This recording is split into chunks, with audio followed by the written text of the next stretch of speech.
The morning of August 14th, 1943, 32,000 feet above the Solomon Islands, Technical Sergeant Frank Novak watched oil pressure drop on engine number 3 of his B-17. The needle fell from 55 pounds per square inch to 40, then 35.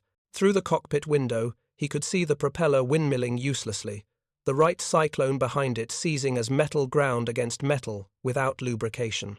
Below him, Japanese fighters circled like sharks, sensing blood.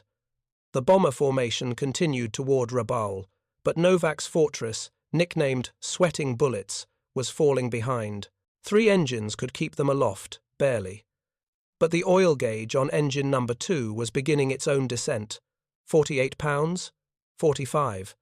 The pattern was repeating. Back at Henderson Field on Guadalcanal, Master Sergeant Eddie Kowalski stood beside a 55-gallon drum of engine oil, staring at the amber liquid that was supposed to keep American bombers flying. If you're enjoying this deep dive into the story, hit the subscribe button and let us know in the comments from where in the world you are watching from today. In his hand, he held an oil filter element cut open from yesterday's mission. Inside, trapped in the pleated paper, were flakes of aluminum and steel, evidence that engines throughout the squadron were destroying themselves from the inside. The official technical manual specified oil changes every 50 hours, but Kowalski's crews were pulling engines after 30 hours, sometimes 25. The tropical heat, the constant high-power operations, the contaminated fuel, and the relentless mission tempo were creating conditions that peacetime engineering had never anticipated. American air superiority in the Pacific depended on keeping bombers operational, but the engines were failing faster than replacement parts could arrive. Military procurement insisted the approved oil formulation was adequate. The spec sheets from Wright Aeronautical and Pratt & Whitney stated maximum operating parameters. The logistics chain delivered exactly what the manuals required, but theory and combat reality were diverging with mathematical certainty, and somewhere between the engineering specifications and the coral airstrips of the South Pacific, American aircraft engines were dying at a rate that threatened the entire bombing campaign. Kowalski had been a crew chief since before Pearl Harbor. He understood engines the way some men understood women or weather, through accumulated experience that transcended what any manual could teach. And he understood something that the technical experts 3,000 miles away did not comprehend. The oil that worked perfectly in a laboratory at sea level pressure and 70 degrees Fahrenheit behaved entirely differently at 30,000 feet, where cylinder temperatures exceeded 500 degrees and metal components operated at the absolute edge of metallurgical limits. The problem was viscosity breakdown. At extreme temperatures, the mineral oil specified by Army Air Force's technical orders thinned to the consistency of water, losing its ability to form the protective film between moving parts that prevented metal-on-metal contact. Add tropical humidity that introduced moisture into the oil system, combined with the fine coral dust that permeated everything on Guadalcanal, and the result was an abrasive slurry that accelerated wear beyond any peacetime prediction.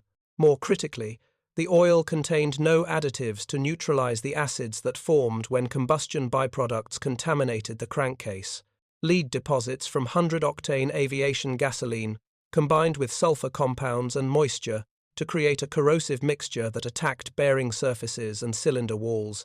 The oil changed color from amber to black within 10 hours of operation, then thickened into a sludge that clogged oil passages and starved critical engine components of lubrication. Technical orders prohibited field modifications to lubricants. The reasoning was sound from a procurement perspective. Standardization ensured supply chain efficiency, quality control, and compatibility across all aircraft types. Introducing unauthorized additives or alternative oil formulations risked catastrophic incompatibility, liability for failures, and violations of manufacturing warranties that protected the government from financial responsibility when engines failed. But incompatibility was a theoretical concern. The actual concern, the immediate and undeniable reality, was that engines overhauled, according to specification, were failing at 30 hours instead of the expected 150. Bombers were being cannibalized for parts because replacement engines weren't arriving fast enough. Mission capability was dropping from 70% to 40%, not because of Japanese action, but because of lubrication failure. Kowalski had watched 3 engines fail in 1 week, all showing identical symptoms: metal contamination in the oil filters, scoring on the cylinder walls, and bearing surfaces that showed heat distress patterns indicating inadequate lubrication. The post-failure analysis was consistent: oil breakdown under extreme operating conditions. But analysis after failure helped no one. The bombers still couldn't fly, the crews still couldn't complete missions, and Japanese targets still operated without interference. On the morning that Sergeant Novak's bomber began losing oil pressure over the Solomon Islands, Kowalski was conducting an unauthorized experiment in a maintenance tent that smelled of aviation fuel and tropical mildew. He had acquired, through channels that bypassed official procurement, 3 commercial automotive oil additives that mechanics in the States used to extend engine life in taxicabs and delivery trucks. The first was a viscosity index improver, a polymer compound that reduced oil thinning at high temperatures. The second was a detergent additive that prevented sludge formation by keeping contaminants suspended in solution. The third was an anti-wear compound containing zinc dialkyl-dithiophosphate, a chemistry that created a protective film on metal surfaces under extreme pressure conditions. None of these compounds appeared in any Army Air Force's technical manual. Their use violated every procurement regulation, supply chain protocol, and engineering specification that governed aircraft maintenance.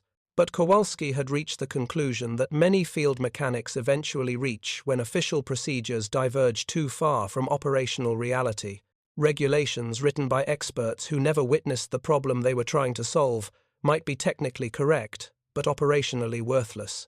He mixed the 3 additives into a gallon of standard specification oil in proportions he determined through nothing more sophisticated than intuition, developed across 20 years of keeping engines running.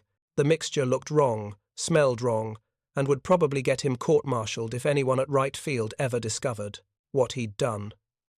But it might also keep engines running long enough to complete missions. The challenge was proving it worked without destroying an engine in the process. Testing unauthorized modifications required aircraft, engines, and flight hours that couldn't be officially allocated to experimentation. It also required pilots willing to fly with unproven modifications, mechanics willing to implement them without documentation, and commanding officers willing to ignore violations that might save lives. Major William Doc Harrison, the squadron engineering officer, found Kowalski in the maintenance tent, staring at the modified oil mixture with the expression of a man who'd either solved an impossible problem or created a catastrophic liability. Harrison was regular Army, a by-the-book officer who believed in procedures, documentation, and proper channels. But he was also a pilot who'd flown 23 combat missions and understood that peacetime regulations sometimes failed in wartime reality. "Eddie," Harrison said quietly, "tell me you're not doing what I think you're doing." Kowalski didn't look up from the oil drum. "Sir, I'm conducting preventive maintenance within the parameters of my authority as crew chief. You're mixing unauthorized additives into government-specified oil.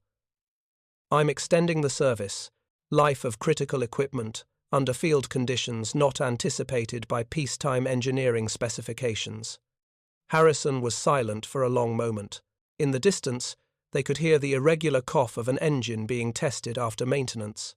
It was the sound of men trying to keep inadequate equipment operational through improvisation and determination, the sound that defined every forward airbase in every war. "If this works," Harrison finally said, "you get no credit. If it fails, you get court-martialed. Are we clear?" "Yes, sir. And if anyone asks, I never saw this conversation happen." "What conversation, sir?" Harrison walked away, leaving Kowalski alone with his modified oil and the certainty that he was either about to extend engine life across the entire squadron or destroy his career and possibly some aircraft in the process. The distinction between innovation and sabotage, between field expedient and criminal negligence, was measured entirely by results. By late afternoon, Novak's damaged bomber had limped back to Henderson Field on 2 engines. the oil pressure on engine number 2 having stabilized at barely operational levels long enough to reach friendly territory. Kowalski met the aircraft on the taxiway, watching black oil stream from the cowling of the failed engine. When the crew chief opened the access panels, the problem was immediately visible. The oil had broken down completely, turning into a thin, contaminated liquid that provided no lubrication whatsoever. The cylinder walls showed scoring, the bearings were beginning to seize, and metal particles contaminated every surface. Another 10 minutes of operation would have resulted in catastrophic failure, the kind that involved connecting rods punching through cylinder walls and aluminum fragments traveling at supersonic speeds through the engine compartment. "This one's done," Novak said, running his hand along the damaged cylinder. "We'll need a replacement engine." "Which we don't have," Kowalski replied. "Every spare engine in the squadron is already installed or waiting for installation, but I might have another option." He explained his modified oil formulation, the unauthorized additives, and the complete lack of official approval for anything he was proposing. Novak listened with the attention of a man who understood that unconventional problems sometimes required unconventional solutions. "You're telling me this mystery juice you mixed up might make engines last longer, or it might make them explode. I'm telling you that what we're doing now definitely isn't working. This might work better, or it might work worse, but staying on the current path guarantees we run out of operational aircraft within 6 weeks." Novak looked at the damaged engine, then at the modified oil mixture, then back at Kowalski. "If this works, you're a genius. If it fails, we're both dead or court-martialed. Probably both." "Those are the only 2 possible outcomes," Kowalski agreed. "Then let's find out which one it is." They started with engine number 2 on Novak's bomber, the one that had barely survived the mission. Instead of replacing the engine, which would have grounded the aircraft for days waiting for parts that might never arrive, they drained the contaminated oil, flushed the system with solvent, replaced the oil filter, and refilled with Kowalski's modified formulation. The engine started on the second attempt, settling into a rough but functional idle. Kowalski monitored oil pressure, temperature, and the characteristic sound patterns that indicated mechanical health. Everything appeared normal, or at least as normal as a damaged engine could be expected to sound. "We need to run her through power cycles," Kowalski said. "Idle to full power, simulating combat conditions. If she's going to fail, better to find out on the ground than at altitude over enemy territory." For the next hour, they cycled the engine through every power setting, from idle to maximum continuous power. The oil pressure remained stable, temperature stayed within normal limits. Most significantly, the characteristic roughness that indicated bearing wear or cylinder scoring didn't increase. If anything, the engine seemed to run more smoothly than before the modification. By evening, word of Kowalski's experiment had spread through the maintenance crews. Mechanics gathered around the test aircraft, watching oil pressure gauges with the intensity of gamblers watching roulette wheels. If the modified oil worked, it could extend engine life across the entire squadron. If it failed, it would validate every regulation that prohibited field modifications. Captain James Morrison, the squadron commander, arrived as they were completing the final test cycle. He was a West Point graduate who believed in proper procedures and military discipline, but he was also a commander who'd watched mission capability decline week after week as engines failed faster than replacements could arrive. "Sergeant Kowalski," Morrison said formally, "am I correct in understanding that you've implemented an unauthorized modification to standard specification engine oil?" "Yes, sir." "And this modification involves commercial additives, not approved for military aircraft use?" "That's correct, sir." Morrison walked around the test engine, studying the oil pressure gauge and temperature readings. "And you believe this modification will extend engine service life beyond current parameters?" "I believe it might, sir. I won't know until we accumulate operational hours under actual combat conditions. If this fails, Sergeant, you'll be held responsible for any resulting aircraft losses or crew casualties." "I understand, sir." Morrison was quiet for a moment, watching the engine idle smoothly. Then I suggest you document your procedures thoroughly, because if this works, we'll be implementing it across every aircraft in the squadron, and if it fails, at least court-martial proceedings will have proper documentation. Leaving Kowalski with the understanding that he'd just received unofficial authorization to continue his unauthorized modification. It was the kind of command decision that kept no paper trail, generated no official documentation, and would be disavowed completely if anything went wrong.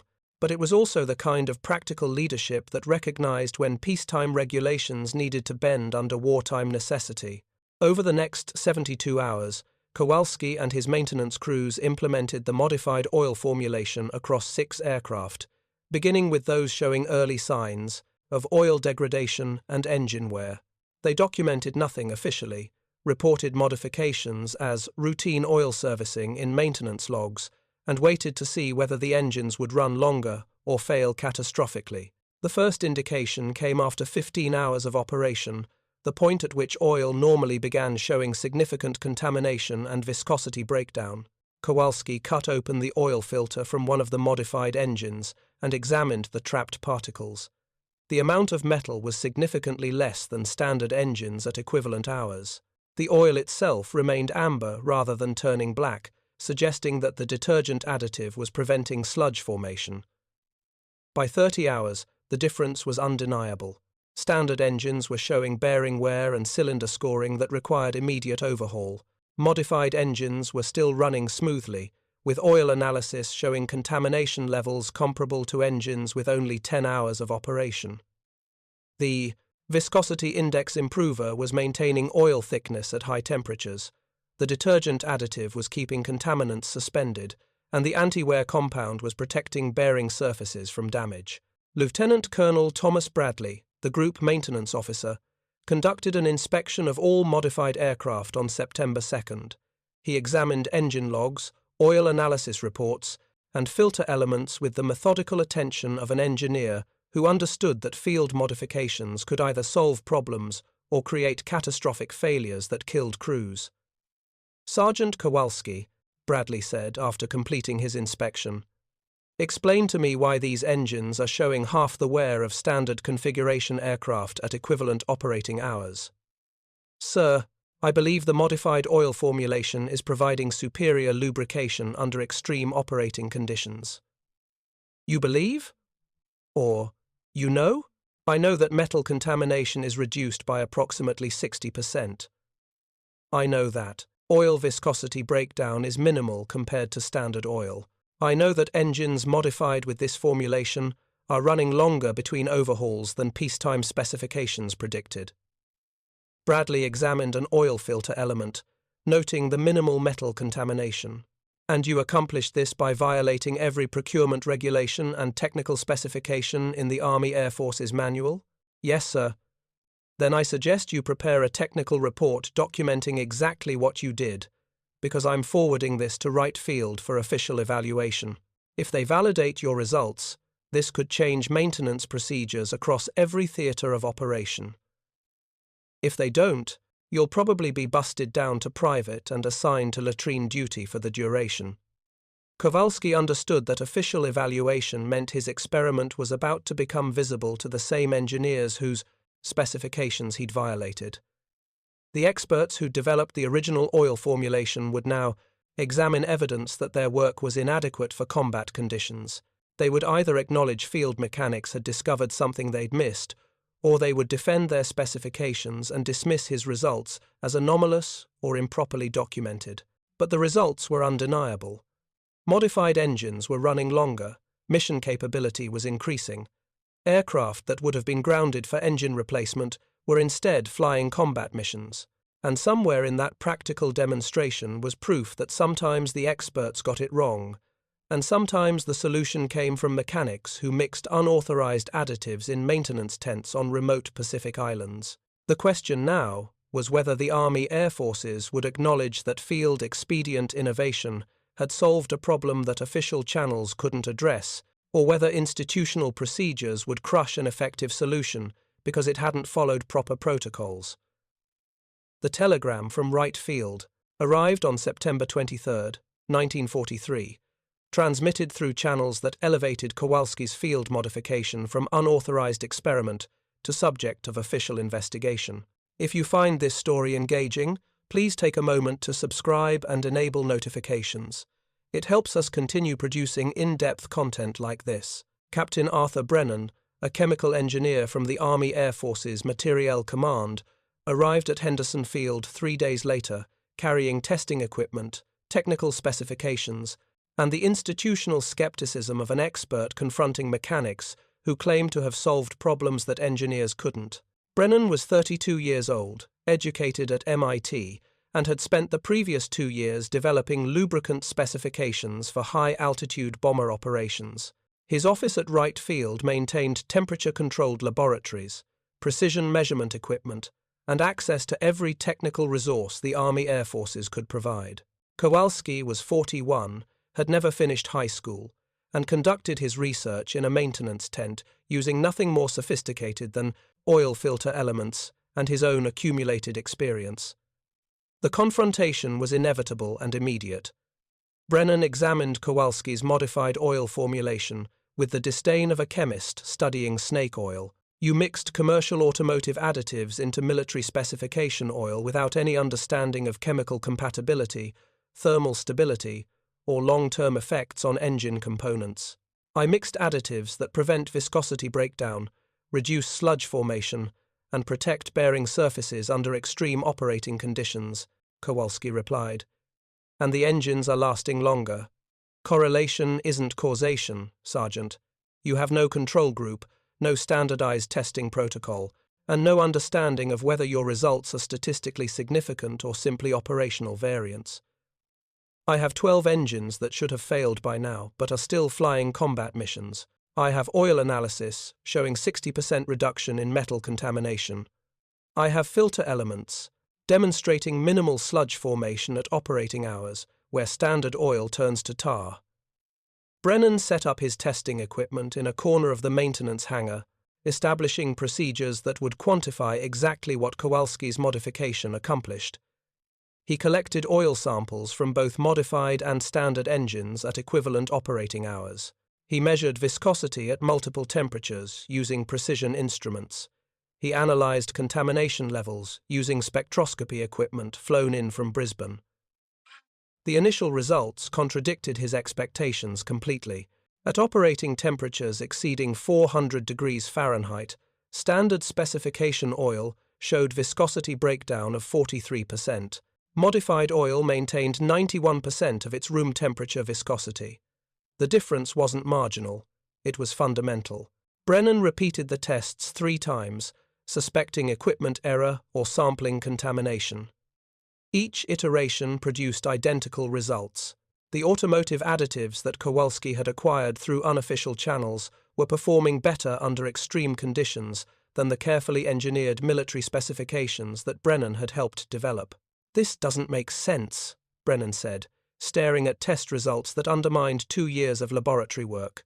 The viscosity index improvers available in commercial applications aren't formulated for aviation use. They should decompose at these temperatures. "Should doesn't fly missions," Kowalski replied. "What matters is what they actually do under operating conditions." The distinction was critical. Brennan's laboratory testing had optimized oil formulations under controlled conditions that approximated expected engine operations. But approximation wasn't reality. The difference between a climate-controlled laboratory at sea level and a coral airstrip where humidity exceeded 90% and ambient temperatures reached 105 degrees created variables that laboratory testing couldn't replicate. More significantly, peacetime engine testing assumed maintenance intervals that combat operations couldn't support. Laboratory engines received oil changes every 50 hours, with meticulous attention to cleanliness and contamination control. Combat engines ran in environments where coral dust infiltrated every seal, where moisture condensed in crankcase breathers, where fuel contamination introduced lead compounds directly into the oil system. Brennan's next test involved stripped-down inspection of one modified engine that had accumulated 63 hours of operation, well beyond the point where standard engines showed significant wear. Master Sergeant Davis, Kowalski's most experienced mechanic, supervised the disassembly with the precision of a surgeon conducting an autopsy. Every component was measured, photographed, and analyzed for wear patterns. The crankshaft bearings showed minimal scoring. The cylinder walls retained their original crosshatch pattern, indicating the oil film had protected surfaces from metal-to-metal contact. The valve train components showed wear consistent with 30 hours of operation rather than 60. Most significantly, the oil passages were clean, free of the sludge deposits that typically clogged lubrication channels and starved critical components. Brennan documented everything with the thoroughness of a man whose career depended on either validating or disproving field results. He photographed bearing surfaces. He measured cylinder wall clearances with micrometers accurate to 10,000ths of an inch. He collected metal samples for laboratory analysis that would determine composition and wear rates with scientific precision. The final component inspection occurred on October 7th. Brennan laid out every engine part across maintenance tables, creating a mechanical anatomy that told the story of metal surviving extreme conditions through chemistry that wasn't supposed to work. He stood silent for several minutes, reviewing measurements that contradicted his professional expertise. The zinc dialkyl-dithiophosphate is forming a protective film on bearing surfaces under boundary lubrication conditions, he finally said. The viscosity index improver is maintaining oil thickness at temperatures where standard oil breaks down completely. The detergent additive is preventing acid formation and keeping contaminants suspended. Which is exactly what I told you 3 weeks ago, Kowalski said. The difference, Sergeant, is that now I can explain why it works instead of simply observing that it does.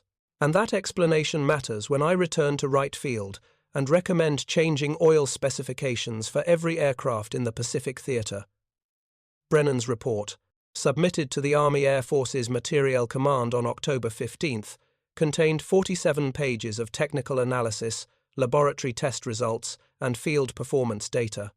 The conclusion was unambiguous. Field-modified oil formulation demonstrated superior performance under tropical operating conditions compared to standard military specifications. Recommendation: immediate evaluation for service-wide implementation.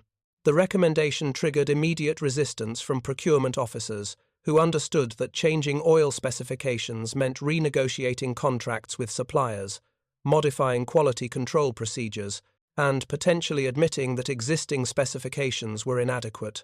It also meant acknowledging that a master sergeant with no formal chemical engineering education had solved a problem that teams of MIT-educated experts had failed to address. Colonel Robert Henderson, chief of the lubricants section at Wright Field, received Brennan's report with the skepticism of a bureaucrat confronting field data that contradicted institutional procedures. You're recommending we modify specifications based on testing conducted by mechanics in field conditions without proper laboratory validation? I'm recommending we modify specifications based on 63 engines, demonstrating superior performance under actual combat operating conditions, Brennan replied.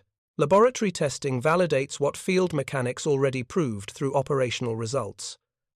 And if we implement this modification and engines fail catastrophically, who accepts responsibility?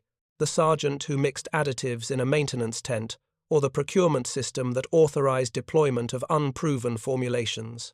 If we don't implement this modification, engines continue failing at 30 hours when they should last 150. The responsibility question becomes academic when mission capability drops below operational requirements. Henderson understood the dilemma. Peacetime procurement favored caution, extensive testing, and institutional procedures that protected decision-makers from responsibility for failures. Wartime operations favored results, rapid implementation, and acceptance of risk when maintaining status quo guaranteed continued problems. The decision moved through channels with the velocity of institutional bureaucracy, confronting operational necessity. Wright Field conducted laboratory validation testing that confirmed Brennan's results. The Materiel Command authorized limited field testing across 3 additional squadrons.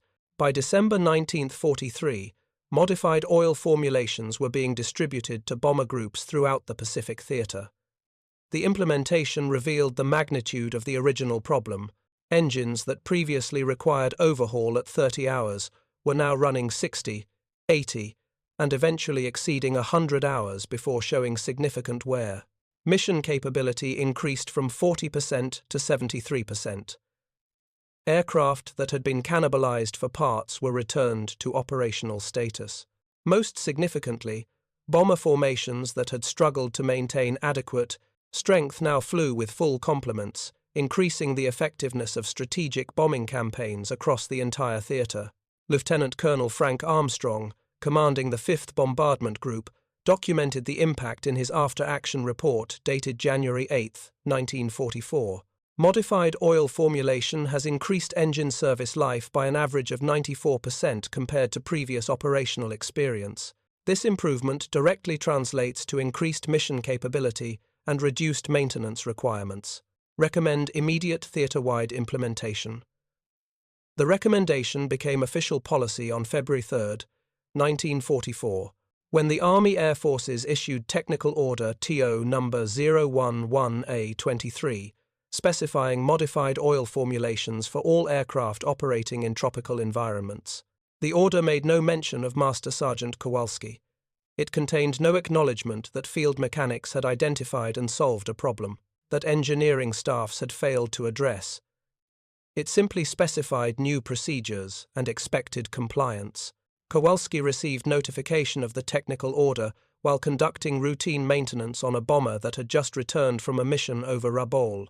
The official language described viscosity index, improvers, detergent additives, and anti-wear compounds using terminology that transformed his improvised mixture into approved military specifications. His name appeared nowhere in the document. "They took your formula and made it official without giving you credit," Sergeant Davis observed. "They took a solution that works and implemented it across the entire theater," Kowalski replied. "The credit doesn't matter. The engines staying operational matters." But credit did matter to the mechanics who'd watched him risk court-martial to solve a problem that official channels couldn't address. Word spread through maintenance crews across the Pacific, carried by mechanics who rotated between units, and shared stories about the crew chief who'd mixed unauthorized additives and extended engine life across an entire air force. The story evolved through retelling, as military stories always do. Some versions claimed Kowalski had developed the formula through secret chemical engineering knowledge. Others suggested he'd stolen the specifications from captured Japanese documents. A few insisted he'd simply gotten lucky mixing random additives until something worked. The truth was simpler and more profound. He'd identified a problem, understood the limitations of official solutions, and implemented a field expedient that worked because it addressed actual operating conditions rather than theoretical specifications. It was the kind of practical innovation that characterized every successful military operation, the moment when improvisation overcame inadequate planning and institutional procedures bent under operational necessity. The modified oil formulation eventually reached beyond the Pacific theater. By June 1944, bomber groups in Europe reported similar engine longevity problems under different but equally challenging conditions. High-altitude operations subjected engines to extreme temperature variations that standard oil couldn't handle. The modified formulation, developed for tropical operations, proved equally effective in European conditions. Technical Order 2 number 011A23 was revised on August 17, 1944, extending modified oil specifications to all theaters of operation. The cumulative impact was measured in thousands of engines lasting longer, hundreds of aircraft remaining operational, and mission effectiveness increasing across every bombing campaign. The statistical analysis, compiled by the Army Air Force's Statistical Control Division in December 1944, quantified results with mathematical precision. Engine overhaul intervals increased from an average of 38 hours to 89 hours. Mission abort rates due to engine failure decreased by 67%. Aircraft availability improved from 43% to 71%. The economic impact exceeded $12 million in reduced maintenance costs and prevented aircraft losses. None of the statistical analysis mentioned Kowalski by name. Official histories of Army Air Force's logistics credited improved maintenance procedures and refined lubricant specifications without acknowledging the field mechanic whose unauthorized modifications had created those improvements. The institutional history preferred narratives of systematic engineering development over stories of sergeants mixing additives in maintenance tents. Captain Brennan understood the injustice. He'd submitted recommendations that Kowalski receive official recognition for his contribution to aircraft maintenance procedures. The recommendations disappeared into administrative channels that protected institutional narratives from complications like unauthorized field modifications. Acknowledging that a master sergeant had solved problems that engineering staffs couldn't address would raise uncomfortable questions about official procedures and expert competence. The recognition that mattered came from different sources. On March 14th, 1945, Master Sergeant Novak's bomber, still flying missions after accumulating 473 hours on engines that should have been overhauled twice, returned to Henderson Field with damage from Japanese anti-aircraft fire. The oil cooler on engine number 3 had been punctured, losing half its lubrication capacity during the 4-hour flight home. The engine that should have seized within minutes instead ran smoothly enough to bring the bomber and its crew safely back to base. When Kowalski examined the damaged engine, he found bearing surfaces protected by the oil film that his modified formulation maintained even under catastrophic operating conditions. "Your mystery juice saved our lives today," Novak said simply. "If that engine had seized over the ocean, we'd be swimming instead of standing here." It was the kind of validation that mattered more than official recognition or technical specifications. An engine surviving conditions that should have caused catastrophic failure. A crew returning safely because lubrication chemistry worked when it absolutely had to work. A field modification transforming from unauthorized experiment to proven lifesaver. The war ended before Kowalski received any formal acknowledgement. He rotated back to the United States in September 1945, processed through separation centers that reduced 3 years of combat zone maintenance experience to a handful of discharge papers and a notation that he'd served competently in aircraft maintenance capacity. He returned to Cleveland, worked as an automotive mechanic for 32 years, and never mentioned his wartime contribution to anyone outside his immediate family. When aviation historians occasionally interviewed him about Pacific theater operations, he described routine maintenance procedures and challenging operating conditions without mentioning the modified oil formulation that had extended engine life across an entire air force. The technical innovations he'd pioneered became standard practice, incorporated into post-war aviation maintenance procedures without attribution. Oil additives that he'd mixed intuitively became subjects of extensive chemical engineering research that validated his empirical results through scientific methodology. The automotive additives he'd acquired through unofficial channels evolved into sophisticated formulations manufactured by petroleum companies and specified in technical manuals. The modern ashless dispersant oils used in contemporary aviation engines trace their development directly to modifications implemented during World War II. The viscosity index improvers that maintain oil thickness at extreme temperatures evolved from the same compounds Kowalski mixed in a maintenance tent on Guadalcanal. The anti-wear additives protecting bearing surfaces in modern aircraft engines descended from his field-expedient solution to a problem that threatened bomber operations across the Pacific. None of the technical histories mention his name. None of the engineering papers credit his contribution.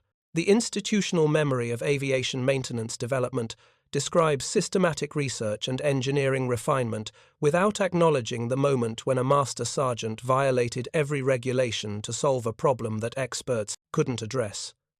But mechanics remember. In maintenance hangars across commercial aviation and military bases worldwide, crew chiefs still tell variations of the story. Details change with each retelling. Sometimes the protagonist is a sergeant in England working on B-17s. Sometimes it's a chief mechanic in North Africa, maintaining P-40s.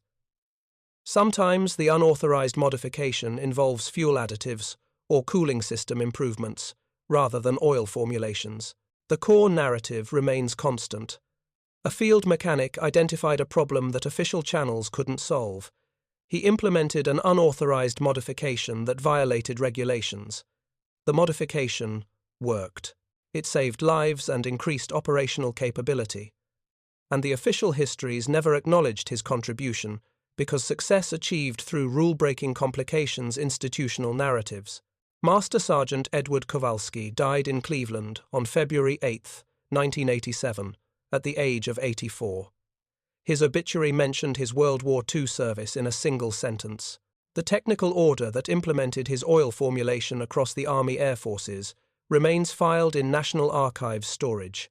Specification TO number 011A23, dated February 3, 1944, author unknown. But in maintenance records from Henderson Field, preserved in unit histories that document the daily operations of the 5th Bombardment Group, there appears a notation dated September 15, 1943. In the maintenance log for B-17 serial number 4238769, call sign, sweating bullets. Engine overhaul interval extended to 80 hours per field modification. Oil analysis shows minimal contamination.